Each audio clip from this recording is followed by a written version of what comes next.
Os investimentos que respeitam o conceito ESG têm se tornado cada vez mais popular e cada vez mais investidores têm se interessado nessa modalidade de investimentos. E nesse vídeo de hoje, separei então os principais pontos que obviamente o ESG pode nos dar, pode interferir na nossa carteira de investimentos, quais são as soluções que eles nos traz, assim como são os principais problemas e desafios que também nós podemos encontrar através desse tipo de investimento. Por causa disso, eu vou te convidar a assistir esse vídeo até o final para você entender um pouco mais sobre como isso pode ser aplicado no seu mundo dos investimentos. Então vamos embora para o vídeo.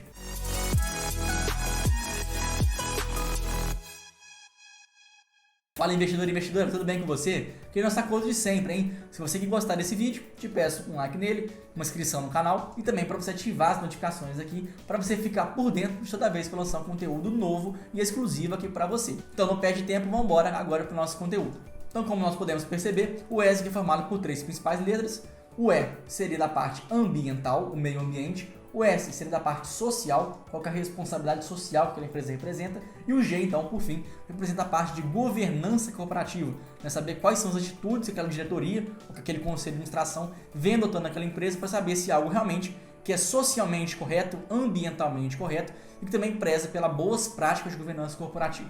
Eu digo que essa modalidade tem ficado cada vez mais popular porque, inclusive, alguns fundos de investimento agora, para pegar aquele dinheiro, geralmente são fundos bilionários, eles só começam a investir agora em empresas que respeitam esses conceitos do ESG. São empresas realmente sustentáveis pelo ponto de vista empresarial. Então, por si só, você poderia imaginar que essas empresas que respeitam o ESG já têm uma liquidez maior, até porque existem fundos de investimento que só podem investir nessas empresas. Em segundo lugar, também reflexo do primeiro, acaba que essas empresas já são mais monitoradas. O mercado já tem mais analistas cobrindo aquela companhia, já existem mais investidores naquela empresa. Então, por si só, aquela companhia tem que ser mais responsável, tem que se comprometer realmente a aplicar o ESG nas suas atividades para não ir contrário à própria filosofia da sua empresa. Ou seja, simplesmente por existir mais monitoramento naquela ação, naquela companhia, acaba que as empresas têm que ser ainda mais fiéis à realidade do ESG. Então, aqui é o segundo ponto. Em terceiro lugar, vários estudos já provaram e tiveram essa conclusão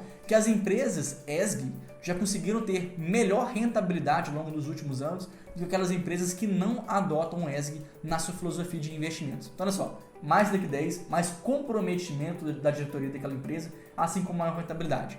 Juntando os três, por isso aqui nós temos agora que os investimentos que adotam o ESG como uma verdade conseguem agora chamar mais atenção do público de uma forma geral. Então agora que nós já conhecemos quais são os benefícios e como que é o conceito ESG, a gente pode aprofundar um pouco mais na aplicação. Como que algumas empresas fazem essa aplicação na prática e como que ela pode tirar benefícios através disso. Estou começando aqui pelo E, através do exemplo da Suzano. Inclusive que nesse vídeo fiz uma explicação completa dessa companhia. A gente vê que durante vários anos a indústria de celulose tinha um verdadeiro vilão, que era a lignina. Então quando você fazia a extração da madeira, a lignina sempre vinha associado à celulose e que naquele momento ainda era algo muito prejudicial porque gastava muito dinheiro, muito recurso para fazer a separação da lignina da celulose, que de fato é onde interessava até então as empresas de celulose. Acontece que através de muita tecnologia aplicada, a Suzano agora, na sua próxima fábrica, que ela vai inaugurar daqui a alguns anos, inclusive vai ser uma das maiores fábricas do mundo, vai ter agora autossuficiência em energia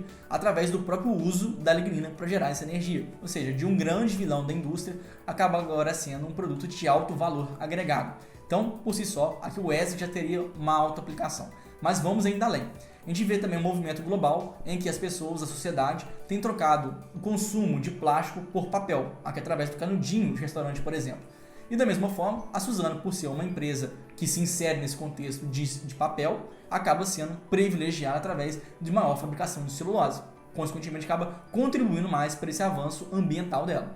E por fim, aqui uma parte também muito promissora que se deve que através da venda de créditos de carbono. Na verdade, aqui no Brasil essa modalidade ainda não é muito popular, mas na Europa isso já tem ficado algo realmente muito importante e que tem dado muito dinheiro para várias empresas. Então você imagina, através de alguns protocolos mundiais que já foram assinados, que os países, de uma forma geral, não poderiam mais fazer tanta emissão de gases poluentes e de gás carbônico à atmosfera para proteger realmente o meio ambiente. Então acontece, algumas empresas por si só são altamente poluentes, elas precisam, no seu próprio processo produtivo, ter a emissão de gases poluentes, não tem como essa empresa evitar isso.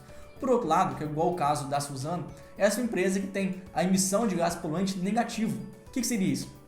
A cada emissão de gás poluente que ela tem, através da sua floresta, ela consegue cada vez mais fixar carbono. Olha só, a cada emissão que ela faz, ela consegue fixar mais carbono de volta à atmosfera. Por isso é uma empresa que emite negativamente gás carbono. Então, o que a gente pode imaginar no futuro, que assim que o Brasil abrir para esse mercado de crédito de carbono, a Suzano também pode ganhar muito dinheiro, porque ela pode vender todo aquele crédito de carbono que ela tem, negativo, para algumas empresas que por si só emitem gás carbono. Toda vez que ela fizer essa venda de crédito de carbono, ela vai ganhar muito dinheiro. Então, olha só, aqui a gente pode perceber perfeitamente como uma empresa que é ambientalmente correta vai conseguir ter dinheiro através da lignina, do uso do papel e também da venda de crédito de carbono. Como que essa empresa pode ganhar dinheiro de verdade lá para frente. Inclusive, até abrindo um parênteses aqui, muitos dos endividamentos, dos financiamentos que a Suzano faz em mercado, as dívidas que ela toma, ela faz diretamente no mercado europeu, porque lá já, através desse crédito de sustentabilidade que a empresa possui, ela já consegue se financiar a um custo de dívida muito, mas muito menor do que a média das empresas aqui no Brasil. Por si só, a companhia já consegue tirar muito proveito dessa parte ambiental que realmente é muito forte. Então aqui o E do ESG, a gente já entende a sua aplicação, como isso pode tirar proveito para a companhia. A gente poderia até falar da Ambev, que nesse caso, a companhia também agora em várias das suas unidades industriais vem colocando teto solar, energia solar, porque agora essas empresas vão ser autossuficientes em energia, que mais uma vez é a parte ambiental e também começa agora a refletir no próprio bolso da Ambev, já que agora ela não precisa mais pagar energia, porque ela consegue fazer isso dentro da sua própria casa. Mais uma vez, o conceito E do ESG sendo aplicado de maneira bem interessante. E continuando na Ambev, que agora a gente vai passar do E para o S. Qual que é a parte social que a Ambev possui? Aqui o social, não só, mas também acaba incluindo a parte de diversidade, de gênero, colocar no alto escalão da diretoria mulheres, negros, tudo isso acaba entrando na parte do S, a parte da social, a parte social de empresas socialmente corretas. Mas muito além disso, a gente também pode perceber que essa parte S está ligado à cultura empresarial e também à parte de meritocracia. Então, o que a gente poderia utilizar simplesmente Ambev e o BTG Pactual. Ambev, por si só, é um dos programas, um dos processos seletivos mais concorridos do Brasil. Ela consegue realmente selecionar somente aquelas pessoas, aqueles trabalhadores, colaboradores, que são totalmente engajados com sua própria cultura. Então, olha só, do lado de dentro, a cultura interna da Ambev é tão forte, tão meritocrática, consegue remunerar tão bem as pessoas que de fato estão comprometidas com aquela causa, aquelas pessoas têm muito mais paixão em trabalhar dentro da Ambev, começa a construir agora uma cultura muito forte e consegue agora, através de um engajamento tão alto, a produzir retornos também muito satisfatórios. Da mesma forma, nós temos o BTG Pactual, que também é uma instituição que, até mesmo antes de ser o BTG Pactual que nós conhecemos hoje, sempre foi um banco muito forte nessa parte meritocrática. Inclusive, André Esteves, que é a pessoa hoje, o acionista majoritário, o acionista controlador dessa empresa, começou no BTG Pactual através de um cargo de estagiário. Então, olha só como que a parte meritocrática fez totalmente diferença na história desse banco. Começou a produzir internamente uma cultura tão forte que as pessoas, os colaboradores de uma forma geral, estavam totalmente inseridos e engajados naquela mesma cultura da empresa, e agora a empresa começou a ganhar cada vez mais dinheiro simplesmente por ter uma cultura muito fortalecida.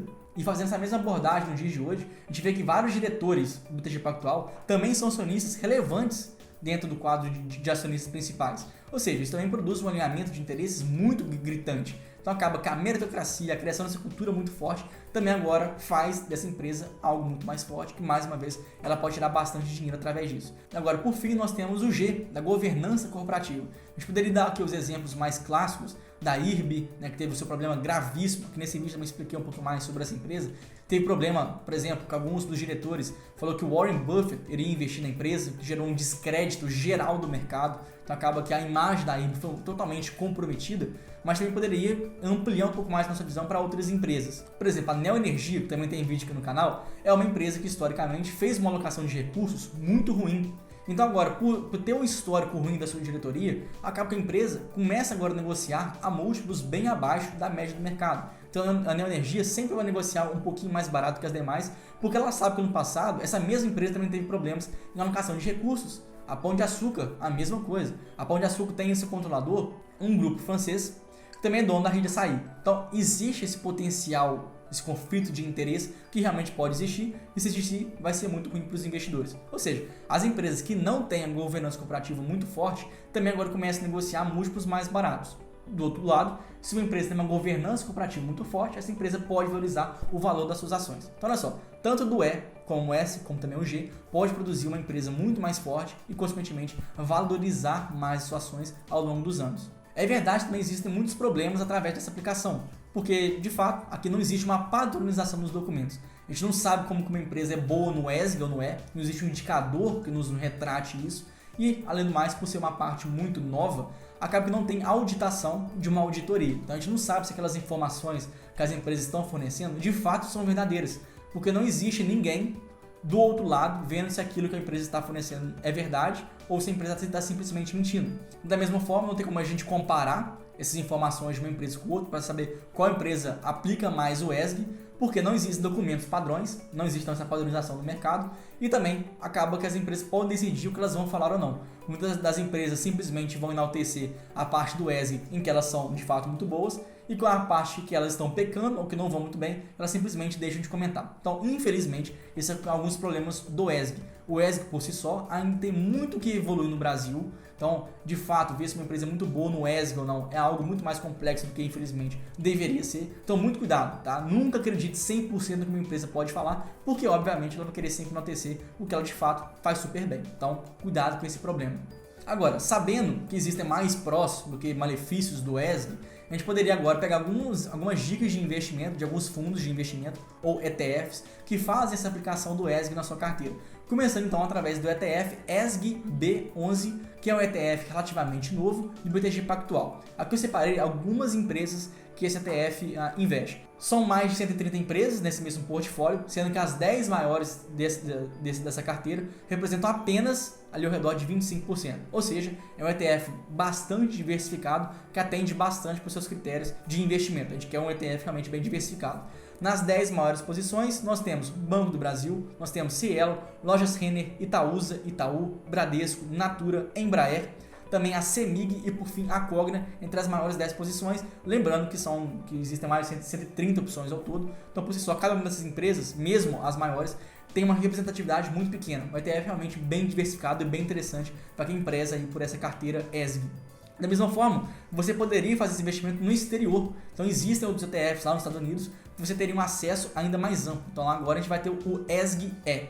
Então, nesse ESG-E, ele vai pegar as middle cap e as large caps, né, as empresas médias e as grandes empresas, principalmente aqui do mercado emergente. Então, Hong Kong, Taiwan, Coreia do Sul, China, algum pouco do Brasil, Arábia Saudita, vai pegar então desses países emergentes de uma forma geral e vai selecionar quais são as empresas que mais colaboram e respeitam essa prática do ESG.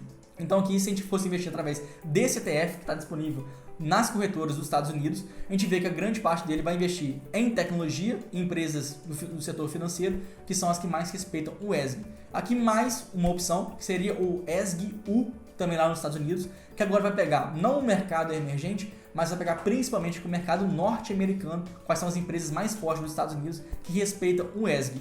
Esse ESG-U também tem o BDR de ETF aqui no Brasil, que é o BEGU39, que vai replicar a mesma carteira desse esse ESG-U, e que por si só vai ter investimentos em empresas muito mais desenvolvidas, um mercado muito mais consolidado e empresas também de mais alto porte, são as grandes companhias dos Estados Unidos. Então assim, hoje nós temos as principais formas de investir em empresas que colaboram e que respeitam o ESG na nossa carteira de investimentos. Então agora eu espero que você tenha gostado desse conteúdo e que agora você consiga aplicar um pouquinho mais, entender um pouquinho mais sobre como isso funciona na sua carteira de investimentos. Agradeço muito a atenção e espero você lá no próximo vídeo. Valeu!